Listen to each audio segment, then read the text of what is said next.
Hola, ¿qué tal? Bienvenidos todos a una nueva emisión de Vulnerable. Ya saben los cibertitulares del día. Hoy es jueves, sí, jueves 24 de agosto, y quiero platicar sobre dos notas que me parecieron sumamente interesantes. La primera, porque en esta, ya saben, el mismo inicio o el motivo por el cual creé Vulnerable tenía que ver con la falta de información de calidad, falta de notas que se centraran en el entorno y la realidad del cibercrimen, de las amenazas que existen para los usuarios mexicanos. Y esta nota me pareció que es la excepción y ojalá comentándola, ojalá compartiéndola, ojalá se logre que las personas, los medios, los reporteros presten más atención, porque créanme que hay un ecosistema de cibercrimen en México, solamente que no se comenta mucho al respecto. Así es que la nota que quiero hablar del día de hoy, tiene que ver con, la encontré por cierto en el portal El Financiero, y tiene que ver con una amenaza llamada Manipulated Cayman, el caimán manipulado. Nombre medio rebuscado, pero bueno. Les decía que esta nota la encontré en El Financiero, y su autoría corre a parte de Rodrigo Riquelme, el cual, por cierto, debo reconocerle, en alguna ocasión creo que hasta intercambié correos con él, electrónicos. No me acuerdo si desde la cuenta de Vulnerable o desde mi cuenta personal, solo sé que no fue desde la del trabajo, porque no fue alguna comunicación o intercambio que tuviera que ver con mi trabajo, pero Rodrigo Riquelme hace un muy buen trabajo, en mi opinión. La mayoría de sus notas, más bien, él es el reportero de tecnología, entonces constantemente está publicando información de tecnología, e incluso también incluye un buen porcentaje de notas sobre seguridad informática, las cuales, para estar publicadas en el portal del Financiero, me parecen extraordinarias notas. Me parece un reportero de esos que vale la pena seguir, que vale la pena comentar sobre su trabajo.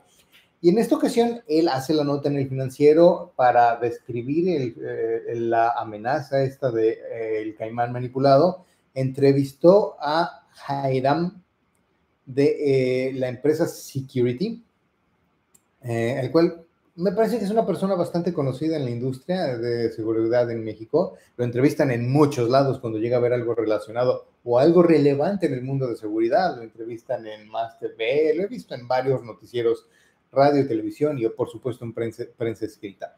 Ahora, si leen este artículo, por supuesto la amenaza es focalizada, es dirigida para usuarios de la banca en México, y tan dirigida que hace uso de una función que, bueno, ahorita les voy a comentar. Voy a empezar a hablar sobre la amenaza. Bueno, es una amenaza que trata de robar credenciales y sobre todo robar dinero a los usuarios de la banca digital en México, banca por internet. Es una amenaza que llamó la atención porque es bastante sofisticada en la complejidad que tiene para evadir la detección principalmente. La amenaza llega por medio de un correo electrónico. Dos de los artículos que leí al respecto, ya les mencioné el del Financiero, ahorita les voy a platicar en dónde más me informé sobre esta amenaza. Dice que son correos de phishing muy dirigidos, como que tienen muy escogidas y muy visualizadas quiénes son las víctimas. Ok, eso puede pasar y puede ser muy cierto. Y las personas que sean víctimas, que caigan en el engaño, en la ingeniería social del phishing, en el famoso call to action, y hagan clic en el enlace, van a terminar siendo redirigidos. De nuevo, hay una serie de redirects que tampoco quiero explicar aquí a detalle, pero terminan descargando un malware que además hace varias descargas. Es simplemente cómo está desasemblado el malware para evitar la detección, y luego no se compila, pero digamos, descargando las múltiples partes de ese malware, terminan comprometiendo la máquina, y a la espera, y la ponen a la espera de que la víctima entre a la banca en línea.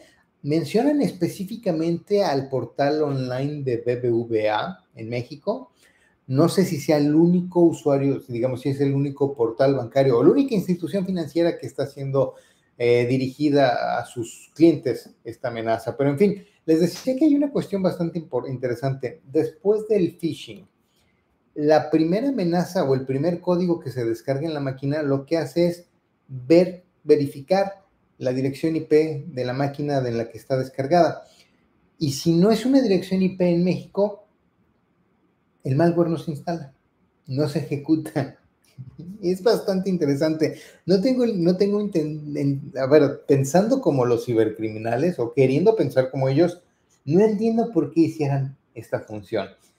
¿Por qué? Porque si ya hicieron un trabajo bastante dirigido en la etapa del phishing y pensamos que hicieron un buen trabajo, pues los mensajes entonces parecería que no se le escupieron a cualquier persona con una cuenta de correo electrónico en español, que se usara en español, o que el nombre de usuario pareciera que es de una persona mexicana, no sé, es bastante complicado en ese etapa, pero si ya habían hecho la dirección y digamos que el cierre de esas potenciales víctimas a solamente a los que pudieran hacer uso de la banca en línea en México, ¿por qué poner ese segundo factor? Por supuesto que tiene que ver, creo yo, a lo mejor por el que, bueno, si la amenaza no se instala en 300,000 máquinas a las cuales ni siquiera les voy a poder hacer daño, o de las cuales ni siquiera voy a poder robar dinero, esas máquinas, mi malware va a estar menos expuesto a más soluciones de antivirus, antimalware, anti esto, anti el otro, y voy a mantenerla un poquito bajo el radar de las empresas de seguridad, de los vendors de antivirus y de cualquier otra protección que existiera. Pero de nuevo, me parece interesante porque desde la etapa de phishing ellos ya se supone o pareciera que habían previsto el evitar que su amenaza llegara, por ejemplo, a personas que viven en Estados Unidos y que tendrían sus cuentas bancarias en Bank of America, Chase Bank, en Canadá, en Chile, en Europa, en cualquier otra parte del mundo. Pareciera que ya iban dirigidos sobre usuarios mexicanos, aún así meten este código de geofencing, y aquí es donde menciono la función de identificar dónde está instalada la amenaza, porque a veces, y esta es teoría mía, pero bien podría ser cierta, que a lo mejor los desarrolladores del malware, simplemente por verse fancy, por mostrar que tenían la capacidad técnica para incluir una función de geofencing, es que la metieron y bueno, no agregaba mayor, pero bueno, ahí está. Y qué bueno en el sentido de que el malware simplemente no se ejecuta si no estás en una dirección IP mexicana. Qué bueno por lo siguiente. Si una persona mexicana tiene su cuenta de banco en México o incluso en BBVA, de nuevo, pudiera ser algún otro banco, no me queda claro con lo que leí si los cuentavientes de otros bancos también pudieran ser dentro de los objetivos dirigidos de esta banda o de esta amenaza a que me han manipulado. Pudiera ser que se salvaran esas personas que caen en la estafa simplemente porque estén conectadas a una VPN. Y bueno, qué bueno, están conectados a una VPN, su empresa es americana y se conectan para poder trabajar. Pues la VPN que simplemente les funciona para poder trabajar, a lo mejor les está ayudando a cortarle la cadena de ataque a la banda detrás de que me han manipulado. Yo lo he hecho no porque sea desarrollador, yo no desarrollo, pero más que mis choros aquí de vulnerable, pero cuando quiero probar, cuando quiero implementar, cuando estoy trabajando con un equipo, caigo muchas veces en ese error de decir, vamos a habilitar esta función. ¿Y qué? ¿Por qué la vas a habilitar? Porque puedo, porque está incluida en el producto. Y bueno, si eso es lo que hicieron los desarrolladores de este malware y lo único que esta función de nuevo les va a hacer es acotar la posibilidad de hacer actividad maliciosa, qué bien que activen 28 funciones más. Pero en fin, les digo, regresando a la amenaza, por supuesto, está una vez de que descarga todos estos múltiples componentes, me parece que son 7 u 8, termina activando un monitor cuando el usuario entra a través de un browser a su banca en línea para robar las credenciales. No me queda claro si solamente robar las credenciales, probablemente no. Probablemente también esté robando las credenciales o monitoreando las credenciales, pero sobre todo las cookies de sesión. ¿Por qué lo digo? En la banca en México, hasta donde yo sé, por lo menos los 3 portales bancarios o las 3 empresas bancarias con las que yo tuve alguna vez como cliente la necesidad de usar banca por internet, las 3 me daban de inmediato, al abrir o al seleccionar la opción de usar banca por internet, un token. Ahora ya en Banamex no dan un token, ya dan otras funciones, pero al fin y al cabo dan un segundo factor de autenticación. Si esto simplemente fuera un keylogger sofisticado y te robara tu usuario y contraseña, de nuevo, todavía los ciberatacantes estarían limitados en su capacidad para hacer daño. Y lo que hablan, me parece que eso no es en el Financiero donde lo mencionan, pero sí en el otro portal donde les voy a hablar, hablan de que hay víctimas que han podido monitorizar, que se han podido dar cuenta de que ha habido víctimas y que les han robado cantidades millonarias. Y eso ahí es donde me hace pensar que la amenaza no solamente está robando credenciales como un troyano bancario de hace 10 años, sino que es más sofisticada. Y de nuevo, si los atacantes tuvieron la capacidad de crear esta sofisticación para tratar de ocultar a su amenaza con las múltiples descargas y los múltiples redirect desde donde se descargan, por ahí pudiera ir la cosa. Ahora, ¿por qué tengo que mencionar otro portal hablando de Manipulated Cayman? De nuevo, no quiero que parezca que esto es un ataque o que es una crítica hacia Rodrigo Riquelme. Hace una muy buena labor. En esta nota describe bastante bien la amenaza y el peligro y quién está en peligro, los usuarios de la banca en Internet de México, pero ya en el último parte, esto de si la amenaza se volvía en un keylogger, se volvía en un ladrón de sesiones, de cookies o de qué diablos, o si simplemente modificaba el archivo de host de la máquina infectada. Hay mil formas en las que un troyano bancario puede hacer técnicamente la función de querer robar, o digamos, ayuda a los atacantes a querer robar dinero, porque eso es lo que les interesa, el billete. Y esa parte no quedaba bien explicada. Por eso me puse a buscar sobre esta nota. Al fin y al cabo, esto fue resultado de una investigación técnica que hizo la empresa, ¿por qué no la encuentro aquí? Perception Point, que es un vendedor de anti-malware. Hizo un buen trabajo de investigación, analizaron al detalle la amenaza y ahí es donde me quedó claro que esto más bien, o más bien me da mejor idea de que la amenaza se compila, te explican al detalle de todas las veces. Dije compila otra vez cuando les dije, bueno, no es realmente que se compile, pero se ensambla la amenaza y los múltiples elementos que están ahí para hacer daño.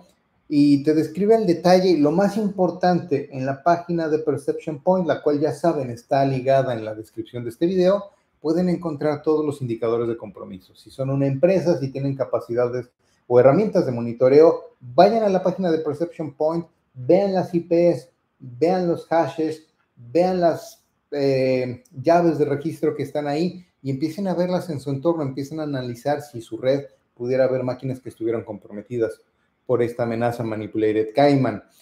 Y tuve que hacer una investigación, bueno, más bien simplemente buscando sobre la amenaza, encontré del propio Hiram Camarillo. Les digo que esta es la persona que técnicamente le explicó a Rodrigo Riquelme para elaborar su nota del Financiero, un podcast, el cual me voy a atrever a recomendar aquí. No soy siempre fan de los posts de Hiram, sobre todo en Twitter y demás, pero el podcast, de nuevo, creo que hasta en mayor detalle que la entrada de blog de Perception Post, el podcast de Hiram llamado Threat Hunting Podcast es donde te expliqué, entendí al detalle, paso por paso, elemento por elemento, y son de nuevo bastante, cómo es que funciona técnicamente la herramienta o la amenaza de Manipulated Cayman. ¿Por qué? ¿Por qué se llama Manipulated Cayman? Bien sencillo y es anecdótico. Caimán, porque Perception Point asocian a México con caimanes. Puede que sí, o sea, en el sureste mexicano sí, seguro hay muchos caimanes, pero yo viví en México 40 y tantos años de mi vida y nunca vi uno. Visité poco el sureste, no es que nunca lo haya visitado, pero lo visité poco. Lo que sí les puedo decir es que cualquier mexicano se ha comido un pozole o sabe lo que es un zarape. Entonces, pudieron haber puesto al pozole manipulado o pozolero manipulado, zarapero manipulado, no sé. Hay otras cosas muchísimo más mexicanas que los caimanes, que sí son mexicanos, que sí hay en México, pero son más de una región, no de todo el país. Pero en fin, ¿y por qué manipulado? Bueno, porque manipulado o la manipulación, manipulated, es una palabra que se repite mucho en el código de esta amenaza, entonces de ahí salió. Manipulado porque se encuentra la palabra al hacer el análisis del código y Caimán por México. En fin.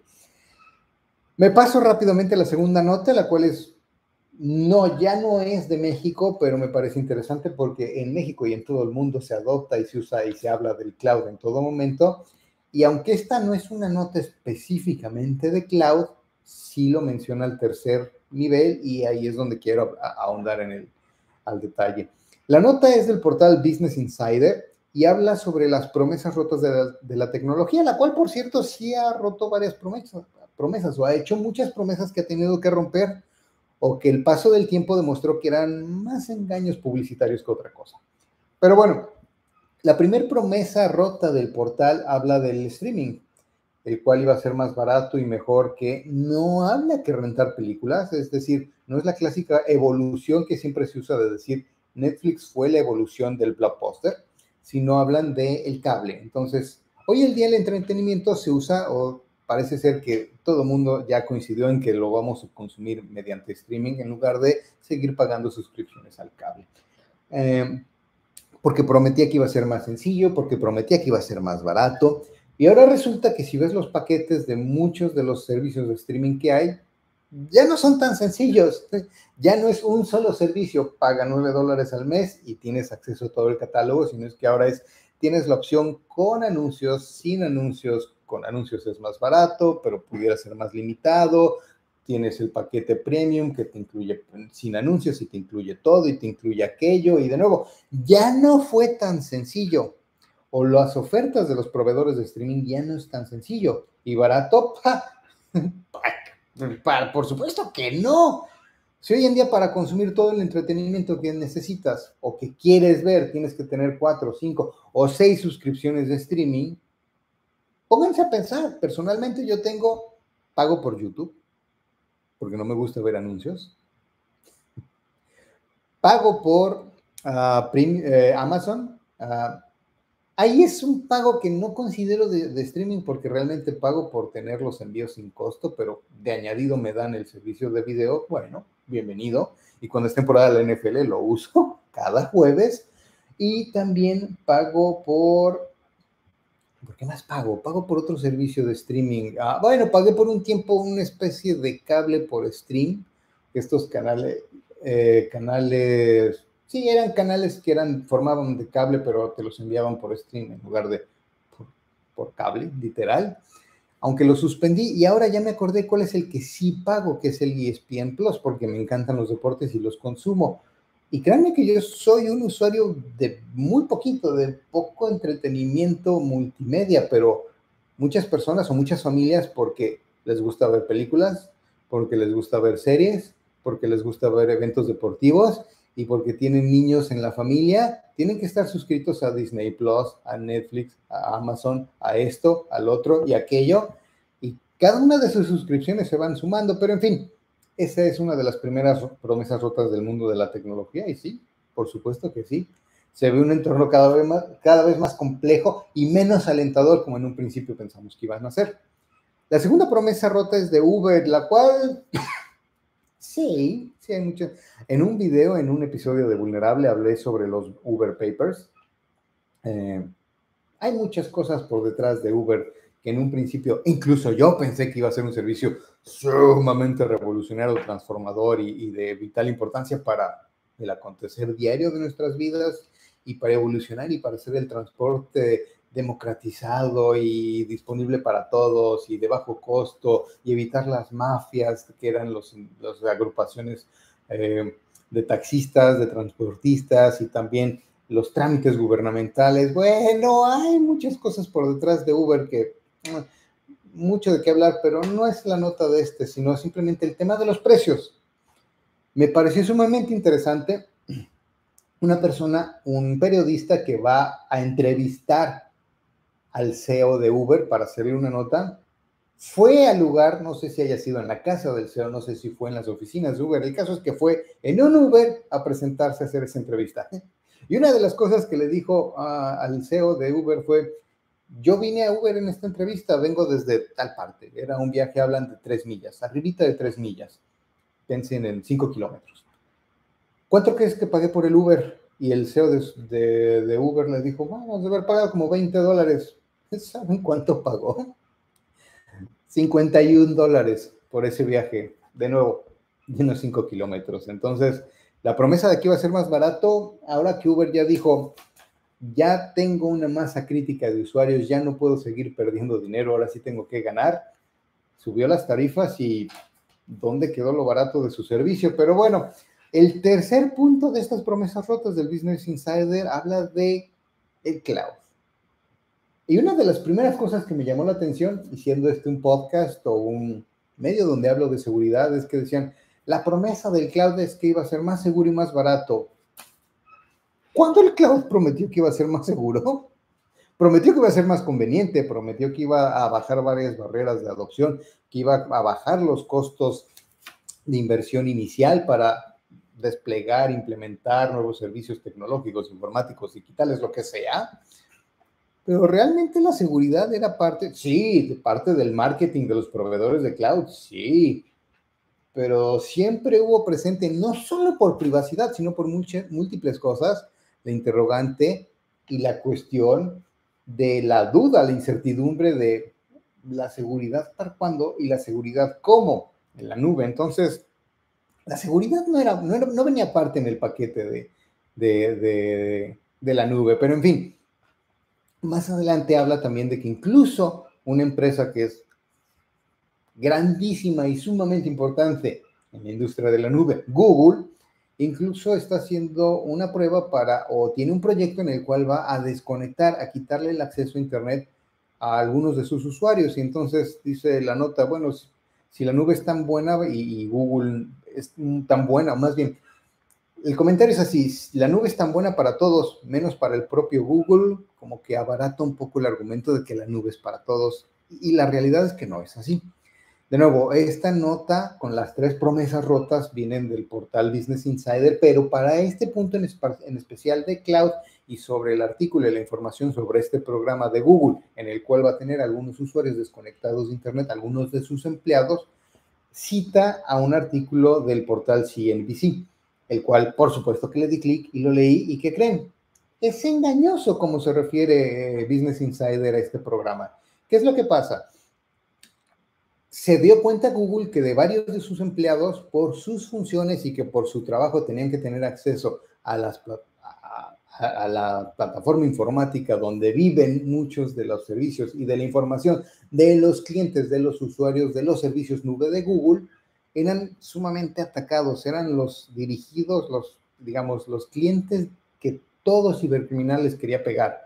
Porque si les lograban robar las contraseñas de su cuenta, si podían comprometer su dispositivo, si lograban hacer algo con esos usuarios, iban a tener acceso a las joyas de la corona, a la información que ellos tanto querían, la información de tantos clientes, la información que mandan esos clientes a la nube de Google, en fin.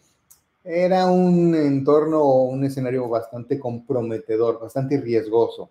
Entonces Google lo que hizo fue, para unos 2.500 empleados, poniéndolo en perspectiva, Google tiene 90,000 empleados a nivel global, entonces estamos hablando del 2%, tal vez un poco menos del 2% de los empleados, simplemente se les va a dar acceso no a Internet, sino sí una computadora conectada, pero su acceso va a estar restringido solo a los servicios internos que necesiten para hacer su trabajo y conectarse, pues sí, a las plataformas de Google, a las cuales tengan que dar mantenimiento, a las cuales tengan que hacer desarrollo, a la cual tengan que hacer lo que tengan que hacer, pero sin que su máquina después pueda también tener una conexión activa a Internet y consultar Facebook y consultar su portal bancario sin poder meterse a YouTube, sin poder hacer mil otras cosas, porque a través de esa conexión pudiera entrar o pudieran hacerse uso de los ataques que iban dirigidos a esas personas. Entonces,